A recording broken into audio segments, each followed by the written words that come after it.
Each culture can exist and be properly appreciated, whereas I don't see that in Melbourne.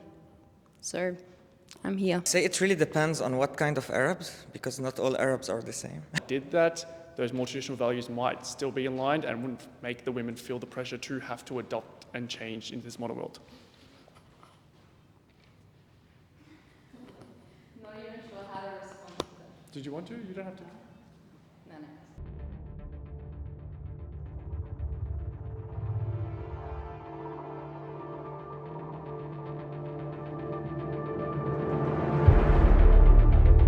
Melbourne is better to Arab immigrants than Sydney.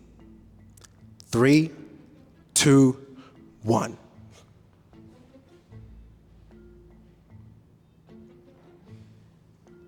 I'll repeat the question once more. Melbourne is better for Arab immigrants than Sydney.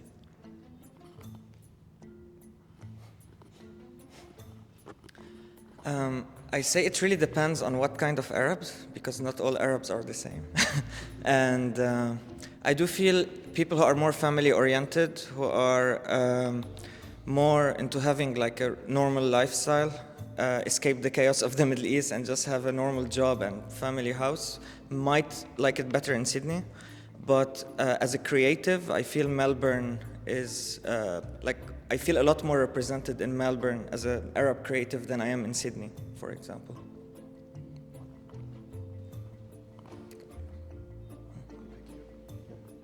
Here. All right.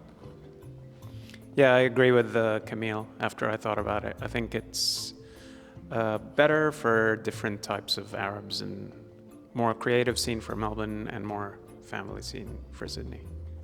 To be honest, coming from a New Zealander that stepped foot into Australia and a Kiwi Arab, I think Melbourne and Sydney is the same shit in terms of Arabs, because if you're looking at Western Sydney culture and then you're looking at Northern Suburbs culture, they emulate each other. It's the exact same thing. The boys have the same accent. They all act a certain way. They all love their Asais. They all walk around with fake Gucci bags from Iran that their mother brought over. So I reckon I don't have an opinion on that necessarily. I haven't met an Iraqi Kuwaiti like myself. Kuwait is a country that is pretty rare, and I'm on the Bidun side, which means undocumented. So my parents were kicked out shortly after the Iraqi war with Kuwait because they had both ancestries in there, so they couldn't be either or.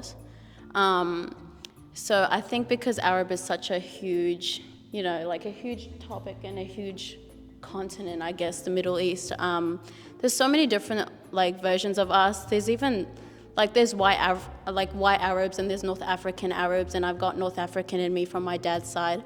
And so the cultures are all different. So I think it just depends on which suburb you're in. Because I see that, especially in Australia, I find that all the suburbs are very, secluded. Every single culture is in their own suburb, which was interesting because growing up in New Zealand, we were all in one place. It was all mixed, and coming here and seeing, say, for example, the Palestinians are over on the southeast side of Melbourne, and then you have the Iraqi Assyrian people up at the north. And then you have the Egyptian people in Dandenong and those kind of areas. So I think my opinion is a bit in the middle with that. Family honor is the most important value in Arab households. 3, 2, 1.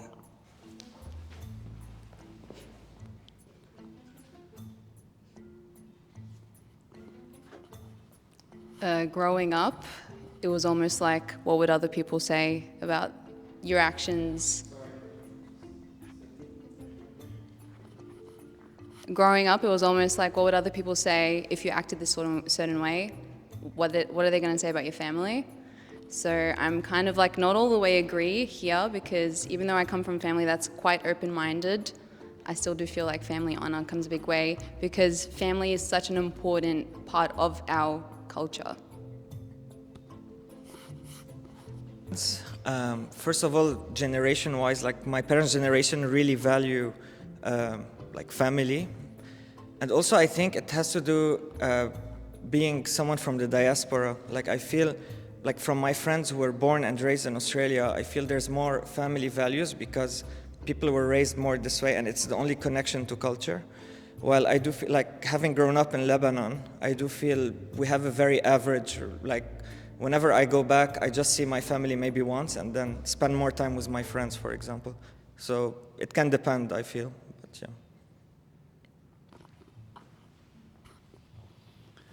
I kind of agree with it. I'm Jordanian Palestinian, and in Jordan and Palestine, it is more of a value that everyone follows. However, I feel it's a bit generational as well, and depends on your location. The older generation does really value that. However, the newer generations that are more diaspora or traveling and mixing in cultures and all that, and younger families, might be a bit more lenient on it. That's why I'm a bit in the middle. Yeah. From my own experience, I would say somewhat. As I've gotten older, though, that's kind of changed. When I was younger, I pretty much had expectations to achieve certain things. I think most Arabs have that, especially from like a university perspective. I didn't really go down that path, so I kind of went against that grain. But growing up and seeing what other people go through and the competitiveness in the Arab culture and the egos that have come out of it, I'll probably say honor is definitely a big thing, especially with maybe the gossiping of all the Arab families. So, yeah. If I had a coin for every single time my mum said "fishaltini," I would literally be freaking rich, because the way that like in Arab culture, it's just like you have to think about your family first before anyone else, especially your mom. Like there's been so many things, like for me to look like this right now was a fight for 2 years. I grew up very religious Muslim, and so that religion also played a part in how strict and family oriented you have to be, because even then showing my hair was so taboo, and because I didn't have a choice at 8 years old, and unfortunately I was abused to put it on. But that's not the case for all Muslims, I will say that right now. Unfortunately, I just got the most extremist father, and that didn't really do me well. So when I first took it off, for example, and, you know, I was spotted in public, and, you know, the whole world knew, like my family in Finland knew all of a sudden, my family in Sweden knew all of a sudden, like everyone fucking knew that like my hair was showing. Everyone found my social medias, and it was the topic of discussion with the family. And in that sense, you have so much pressure to make sure that you're not disappointing your family, because it hurts them as well.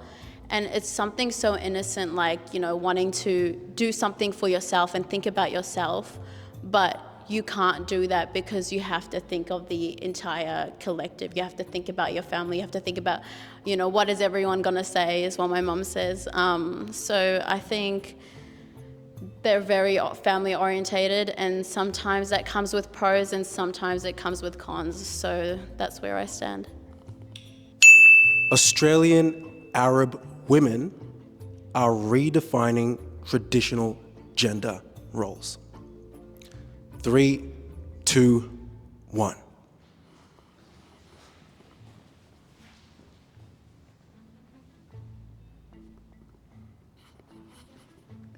Completely agree.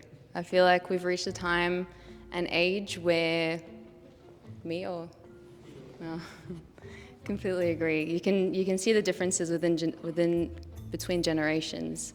I feel like we're just showing people just how, oh God, I can't even speak. What I'm trying to say is that like we're trying to completely show the world what an Arab woman is, and it's more than just the traditional housewife, brings up the kids. Of course, these are all really important traits of a woman that wants to do those things. But you're seeing all these incredible Arab women achieving so much, whether it's through business, politics, cuisine. It's just, it's our time, especially like for Arab women. I think it really is. We're starting to shine. I have my mum to thank for it.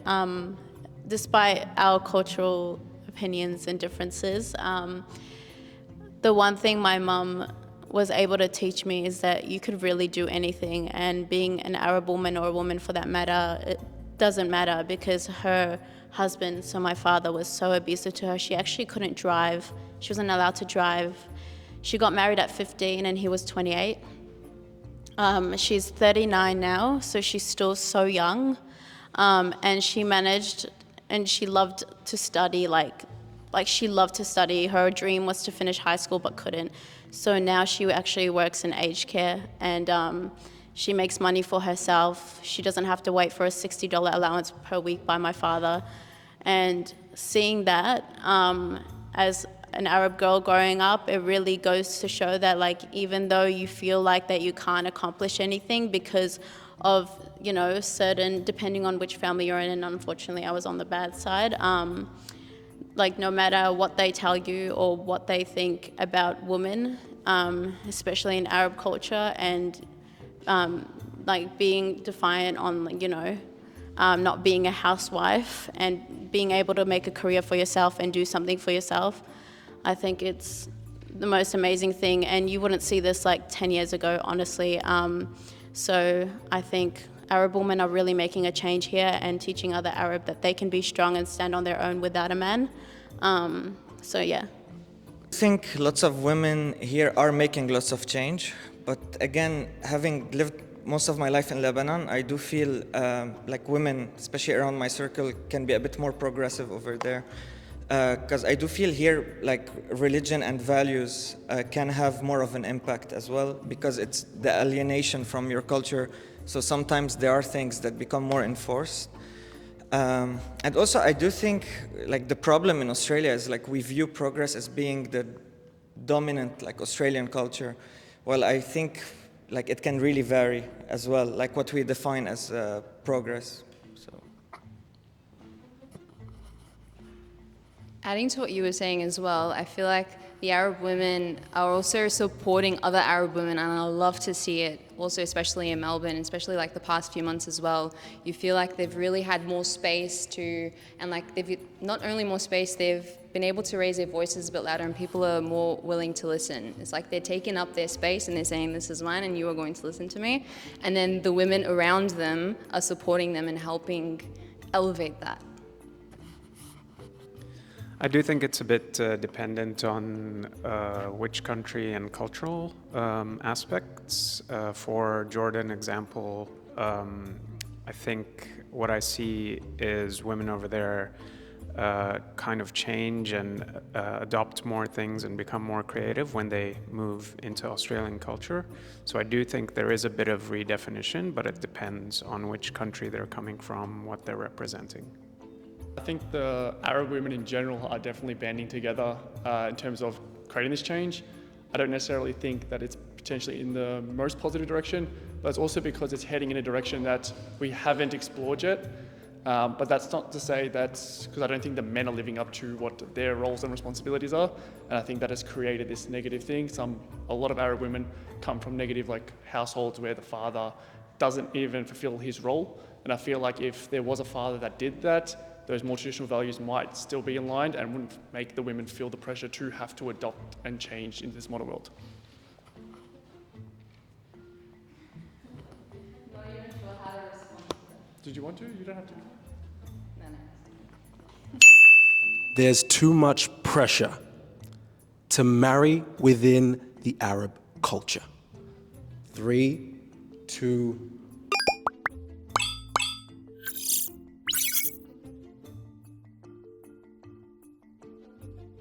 And my wife got accepted to the family, so... Trying to set me up with a guy from Lebanon that I haven't even met. So she sent me a photo of him on WhatsApp.